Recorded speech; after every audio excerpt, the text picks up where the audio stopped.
اس زمانے میں یورپ کے اندر کوئی ترقی نہیں، کوئی مطلب سائنسی کام نہیں، کوئی لٹریری کام نہیں ہوئی، بس مذہب کا وہاں پہ جو ہے نا راج تھا، اور مذہب جو ہے نا بلیف پہ فوکس کرتی تھی، اور انسانوں کی جو ہے نا صلاحیتیں تھے ان کو دباتی تھی۔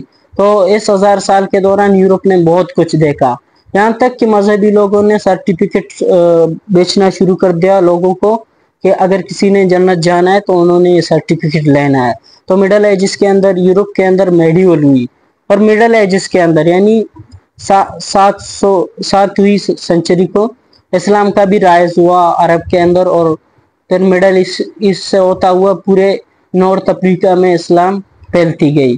اور اسی زمانے میں یعنی مڈل ایجز کے زمانے میں چائنا فلورش کرتی رہی، اس میں 2 بڑے ڈائنسٹیز سامنے آ گئے، جس میں ایک تانگ ڈائنسٹی تھی اور دوسرا سونگ ڈائنسٹی تھی۔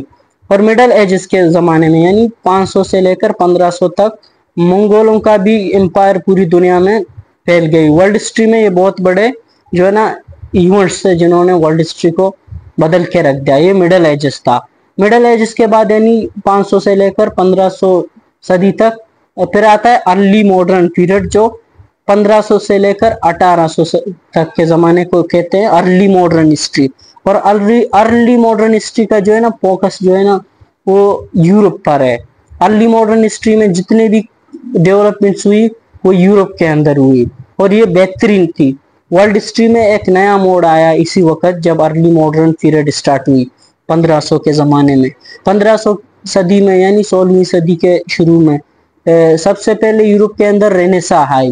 رینیسا نے نہ صرف پورے یورپ کو چینج کر دیا بلکہ پوری دنیا کی ہسٹری کو چینج کر دیا۔ رینیسا کے اندر کیا ہو گیا، اس سے پہلے جو ہے نا مڈل ایجز چل رہے تھے، یورپ کے اندر میڈیول پیریڈ تھا، تو رینیسا آ گیا۔ رینیسا کے بعد یورپ کے اندر سائنس پھیلتا گیا، سائنس کی مختلف جو ہے نا ڈیولپمنٹس ہوتی ہے، سائنسدانوں کو کام کرنے کا موقع ملا، تو سائنٹیفک ریولوشن یہاں سے شروع ہو گئی رینیسا کی وجہ سے۔ سائنس کے ساتھ ساتھ مختلف آرٹس کو بھی اہمیت ملی، آرٹس بنانے لگے لوگ، آرٹس کو سرایا گیا، جیسا بڑے بڑے آرٹس ہیں اس وقت کے جو آج تک مشہور ہے، مونالیسا ہو یا دوسرے جتنے بھی آرٹس ہیں، اسی زمانے میں رینیسا کے زمانے میں یہ جو ہے نا آرٹس اور سائنس لٹریچر کی جو ہے نا ریوائول ہوئی۔ جو رومن امپائر کے زمانے میں جو لٹریچر تھی اس کو جو ہے نا پھر ریوائو کر دیا گیا یورپ کے اندر۔ اور اسی زمانے میں یعنی رینیسا جب ہو رہی تھی تو ہیومنزم کو بھی بہت زیادہ سراہا گیا، اس کا کنسپٹ سامنے آ گیا، اس سے مراد ہر انسان آزاد ہے اور وہ اپنے مرضی کے حساب سے ہر چیز کر سکتا ہے۔ اور اسی وقت یعنی ارلی ماڈرن پیریڈ کے اندر یورپ کے اندر ایکسپلوریشن ہوئی۔ کیا ہوا کہ یورپ کے لوگوں نے کہا ہم نئے جگہوں پہ جائیں گے، نئے جگہوں کو ایکسپلور کریں گے، ان جگہوں سے پیسہ نکالیں گے، کاروبار کریں گے، ٹریڈ کریں گے، گولڈ نکالیں گے، جو کہ سونے کا بہت زیادہ کریز تھا اسی وقت۔ تو ایکسپلوریشن کا نقصان یہ ہوا کہ جب یورپین پاور اپنے علاقے سے نکل کر دوسرے علاقوں میں جاتے گئے تو انہوں نے دوسرے علاقوں کو قبضہ کر لیا، اس سے کالونائزیشن کا جو ہے نا کنسپٹ سامنے آ گیا۔ کالونائزیشن کی سٹارٹ اسی وقت ہو گئی تھی۔ تو مختلف لوگوں کو، جس طرح گریٹ برٹش امپائر تھی، انہوں نے دنیا کی آدھی سے زیادہ دنیا کو جو ہے نا اپنے کالونی بنایا تھا، اور اس سے دنیا جان کے دولت نکالے تھے۔ جس طرح سب کانٹیننٹ میں انڈیا اور پاکستان تھے، وہ بھی جو ہے نا گریٹ بریٹن کے انڈر میں کالونائزڈ تھے۔ اس کے ساتھ ساتھ ارلی ماڈرن پیریڈ کے اندر مختلف ریولوشنز ہوئی، اسپیشلی سائنٹیفک ریولوشنز ہوئی۔ کپرنیکس سامنے آیا، انہوں نے یہ کنسپٹ دیا کہ زمین جو ہے نا گول ہے۔ اس سے پہلے مذہب نے یہ باور کرایا تھا لوگوں کو کہ جو ہے نا زمین کائنات کا مرکز ہے، لیکن سائنٹیفک ریولوشنز آتے گئے تو کپرنیکس نے اس آئیڈیا کو دیا، جس کی وجہ سے اس کو جو ہے نا سزا مل گئی۔ اور اسی وقت نیوٹن نے جو ہے نا بہت بڑا اپنے جو لاز ہیں، جتنے بھی موشنز کے لا ہیں، نیوٹنز کے وہ لا بھی سامنے آ گئے۔ انلائٹمنٹ ہوئی، تو انلائٹمنٹ نے جو ہے نا بہت زیادہ تبدیلی لائے، لوگوں میں علم شعور آ گئی اسی وقت۔ یہ ارلی ماڈرن پیریڈ کی بات ہے جو 1500 سے لے کر 1800 صدی کے دوران آ گئی۔ اس کے بعد ارلی ماڈرن پیریڈ کے بعد دنیا کی ہسٹری میں آتا ہے ماڈرن ایرا۔ ماڈرن ایرا جو ہے نا 1800 صدی سے لے کر 1945 کے صدی کو جو ہے نا 1945 کے زمانے کو جو ہے نا ماڈرن ایرا کہتے ہیں. ماڈرن ایرا میں کیا ہوا, مختلف ڈیولپمنٹس ہوئی ورلڈ ہسٹری کے اندر. انہوں نے بھی ورلڈ ہسٹری کو بہت زیادہ تبدیل کر دیا. مثال کے طور پر اسی زمانے میں یعنی 1800 صدی کے زمانے میں انڈسٹریل ریولوشن ہوئی, اور انڈسٹریل ریولوشن نے تو چیزوں کو اور زیادہ تبدیل کر دیا. اس سے پہلے جو کئی ہزار سالوں سے انسان ہاتھ میں چیزیں کام کر رہے تھے, اس سے مختلف بہت سارے ٹائم لگ رہے تھے, بہت سارے ایفرٹس لگ رہے تھے, بہت سارے جو ہے نا تکالیف سہنے پڑ رہے تھے. تو انڈسٹریل ریولوشن میں کیا ہوا, مشینوں نے جو ہے نا کام کرنا شروع کر دیا. تو انسان کی بہت بڑی کام جو ہے نا چلی گئی. تو مشینوں نے اکانومی کو اور زیادہ بوسٹ کر دیا. اربنائزیشن بہت زیادہ ہو گئی. یہ ماڈرن ایرا کی میں بات کر رہا ہوں. اربنائزیشن بہت ہو گئی, سٹیز بڑھتے گئے اور سوسائٹیز بڑھتے گئے, پاپولیشن بڑھتے گئے, دنیا جو ہے نا بہت ایکسپینڈ ہوتی گئی, پاپولیشن وغیرہ یہ چیزیں. اور اسی زمانے میں جو ہے نا مختلف ریزسٹنس اور ریولوشن آئے, جس طرح امریکن ریولوشن ہو گئی, فرینچ ریولوشن ہو گئی, جنہوں نے دنیا کی ہسٹری کو ایک نیا موڑ دے دیا. فرینچ ریولوشن آج بھی امپورٹنٹ ہے, آج بھی پڑھا جاتا ہے, کیونکہ انہوں نے جو ہے نا ورلڈ کی ہسٹری کے اندر جو ہے نا بہت بڑی تبدیلیاں لائی تھی. اسی زمانے میں یعنی ماڈرن ایرا میں 2 ورلڈ وارز ہوئی, جنہوں نے پوری دنیا کو تبدیل کر دیا. فرسٹ ورلڈ وار جو 1914 کو اسٹارٹ ہو کر 1918 کو ختم ہوئی تھی. سیکنڈ ورلڈ وار 1939 سے لے کر 1945 تک. تو ماڈرن ایرا میں یعنی ورلڈ وار 2 تک یہ سارے ڈیولپمنٹس ہوتی ہوگی. اس کے بعد جو ہے نا آج کی جو زمانہ ہے اس کو کہتے ہیں کنٹمپریری ورلڈ, یعنی پریزنٹ ورلڈ, جو ورلڈ وار 2 کے بعد اسٹارٹ ہوئی تھی. ورلڈ وار 2 جب ختم ہو گئی تو کولڈ وار اسٹارٹ ہو گئی. کولڈ وار میں کیا ہو گیا, دنیا 2 بلاکوں میں بٹ گئی. ایک یو ایس اے کا بلاک تھا اور دوسرا یو ایس ایس آر کا. اور ان کی جو ہے نا آئیڈیولوجیکل وارز تھی, آئیڈیولوجیکل کمپلیکس تھی. یو ایس اے کیپٹلزم کو سپورٹ کر رہی تھی, کہ کر رہا تھا کہ پوری دنیا میں کیپٹلزم ہو جائے, اور یو ایس ایس آر جو ہے نا کمیونزم کا. تو یہ 1991 تک یہ چلتا گیا. اس زمانے کو جو ہے نا یہ کنٹمپریری ورلڈ کے اندر یہ ساری ہوئی. اور اسی زمانے میں ڈیکولونائزیشن ہو گئی. اس سے پہلے جو کچھ صدیوں تک کالونائزیشن جب اسٹارٹ ہو گئی تھی, یورپی طاقتوروں نے پوری دنیا کو کالونائز بنایا ہوا تھا.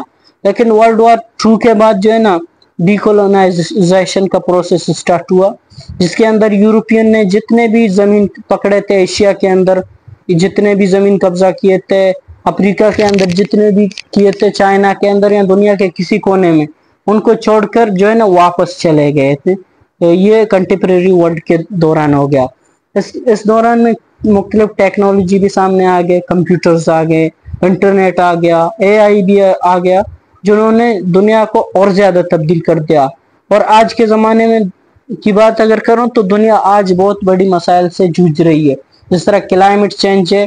کلائمیٹ چینج آج کے زمانے میں دنیا کی جو ہے نا وجود کے لیے بہت بڑا خطرہ ہے. اور کنفلکٹس ہیں, کنفلکٹس اتنے زیادہ ہیں, جنگیں بہت زیادہ ہیں. جس طرح آپ نے دیکھا ابھی حال ہی میں انڈیا اور پاکستان کے درمیان لڑائی ہوا, یہ بھی بہت خطرناک لڑائی تھی, کیونکہ اس سے کیا ہے کہ دونوں نیوکلیئر پاور ہیں, تو نیوکلیئر وار چھڑ سکتی تھی. ابھی کچھ دن پہلے جو ہے نا عراق اور ایران اور اسرائیل کے بیچ میں لڑائی ہوئی تھی. اسرائیل کے پاس بھی ویپنز ہے, ویپنز آف ماس ڈسٹرکشن یا نیوکلیئر ویپن آپ کہہ سکتے ہیں.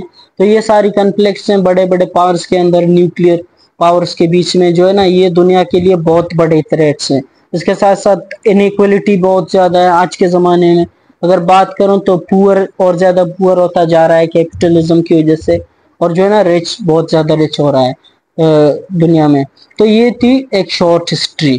اس سے آپ کو اندازہ لگا سکتا ہے کہ دنیا جو ہے نا کس طرح سے انسان پری ہسٹری میں کس طرح پیدا ہوگی اور آج کے زمانے میں کہاں پہ پہنچا ہے. تو اس کتاب میں کرسٹوفر نے ان پوائنٹس کو لکھا تھا, اور یہ کتاب مجھے تو بہت اچھا لگا, کیونکہ میں نے اتنے چھوٹے شارٹ کتاب میں پوری ہسٹری کو جو ہے نا ایک مجھے اندازہ ہو گیا کہ کس طرح ورلڈ ہسٹری ہو گئی تھی, کس طرح مطلب ڈیولپمنٹس ہو گئی تھی ورلڈ ہسٹری کے اندر. تو میں آپ لوگوں کو بھی ریکمنڈ کرتا ہوں کہ آپ جو ہے نا اس کتاب کو پڑھ لیں, آپ لوگوں کو بھی بہت کچھ سیکھنے کو ملتا ہے. تو آج کی میری ویڈیو یہی ہے. اللہ حافظ.